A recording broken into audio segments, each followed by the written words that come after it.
আসসালামু আলাইকুম রহমতুল্লাহ। এটা হচ্ছে বন বিভাগ মাধবকুণ্ড ইকো পার্ক। আজ আমরা ইকো পার্কে গিয়েছিলাম।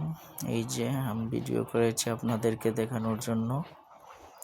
ইকো পার্ক মাধবকুণ্ড যেতে হয়, লোকেশন হচ্ছে বড়লেখার রোড, খাটলতলি গিয়ে মৌলভীবাজার থেকে খাটলতলি গিয়ে নামতে হয়। তারপর এখান থেকে ইকো পার্ক বললে এই মাধবকুণ্ড ইকো পার্ক নিয়ে যায়। এই যে ইকো পার্কের চতুর্দিক খুব সুন্দর, আসলে কিছু সুন্দর আছে। এই যে আমি ভিডিও করেছি, আমার পেছন দিকে দেখেন খুব সুন্দর একটা গাছ আছে। আমি একদম মাথা পর্যন্ত ভিডিও করেছি নিচ থেকে। এই দেখেন একটা গাছের গুড়িও আছে এখানে, অনেক সুন্দর। এই যে আমার সাথে আমার বন্ধু ও আছে, আমরা একসাথে গিয়েছিলাম। তো মাধবকুণ্ড জায়গাটা অনেক সুন্দর, আসলে দেখার মতো স্থান। অনেক মানুষ এখানে ভিড় করে।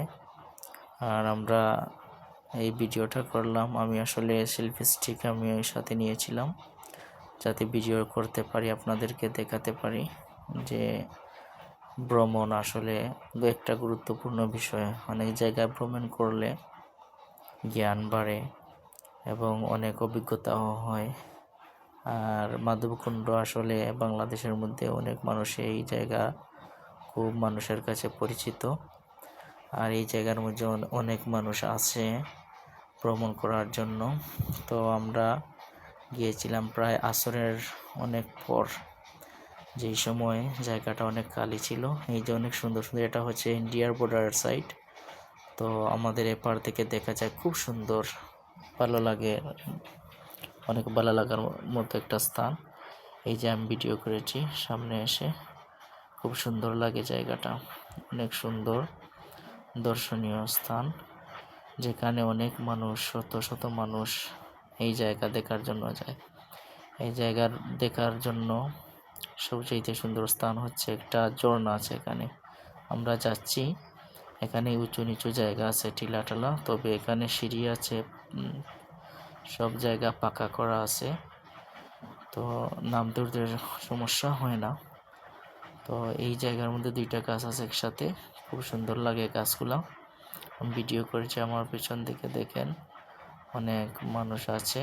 আর ওখানে বসার মতো স্থান আছে নিচে। তা আমি আর নিচে গেলাম না, আমি আপনাদেরকে দেখানোর জন্য এখানে একটু সময় রইলাম। তারপর আমি এই ঝর্ণার পাশে চলে আসলাম। এই দেখেন আমার পেছনে অনেক ঝর্ণা আছে। এই যে ঝর্ণার নিচ দিয়ে পানি যাচ্ছে, আসলে ঝর্ণা এখন শুকনো, পানি কম। আর জায়গাটা অনেক সুন্দর, দেখার মতো জায়গা, খুব ভালো লাগলো। জায়গাটাতে যত মানুষই আসে না কেন, এখানে অনেক মানুষ ছবি তুলে এই জায়গার মধ্যে। আর মনোরম পরিবেশ, অনেক ঠান্ডা হাওয়া লাগে। আর এই যে পানি দেখছেন, এই পানির মধ্যে যদি কোনো মানুষ গোসল করে, তাহলে অনেক মানুষের এই তাপ, সর্দি, জ্বর উঠতে পারে। তো এই যে দেখছেন চতুর্দিকে জায়গা, জঙ্গল, আর এই হচ্ছে ঝর্ণা, এই হচ্ছে পাহাড়, এই হচ্ছে এদিকে ঝর্ণার পানি পড়ে এইদিকে যায়। এখন পানি অনেক কম আছে, মানুষও কম। এই যে ঝর্ণার পানি পড়তেছে, এই আমি সামনে আসলাম, দেখেন আমার পেছন দিয়ে ঝর্ণা পানি পড়তেছে। আর খুবই ভালো লাগে আসলে জায়গাটা। আমি আরেকবার এসেছিলাম অনেক আগে, আর এখনও গেলাম, ভালো লাগার স্থান, তাই গিয়েছিলাম দেখার জন্য, অনেক ভালো লাগলো।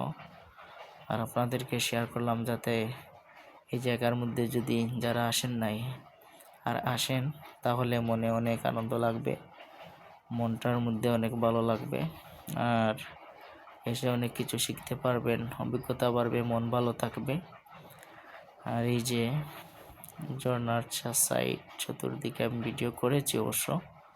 তো এখন এমন টাইম আমি এখানে ছিলাম যে অনেক মানুষ নাই, মানুষ আসছিল, তারা প্রায় 12টার দিক থেকে আসর পর্যন্ত অনেক মানুষ থাকে, কিন্তু আমি আসরের পরে আসার কারণে এখানে মানুষ খুবই কম।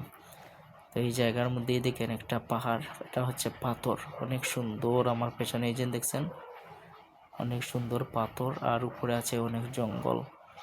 তো আমি পিছন দিকটা আপনাদেরকে দেখালাম যে এখানে দিনের বেলায় এই জায়গার মধ্যে দাঁড়িয়ে অনেক মানুষ ছবি তুলে, আর ছবি তোলার মতনই একটা সুন্দর স্থান হচ্ছে এটা।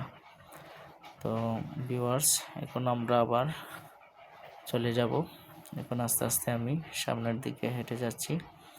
আমরা আমাদের গন্তব্যস্থলে ফেরার জন্য আমরা এখন হাঁটছি। এই যে আস্তে আস্তে আমি আগাচ্ছি সামনের দিকে। এখন আমরা চলে যাওয়ার প্রস্তুতি নিচ্ছি। তো ভিডিওটা আমি আমার এক সাইড থেকে করলাম আপনাদেরকে দেখানোর জন্য।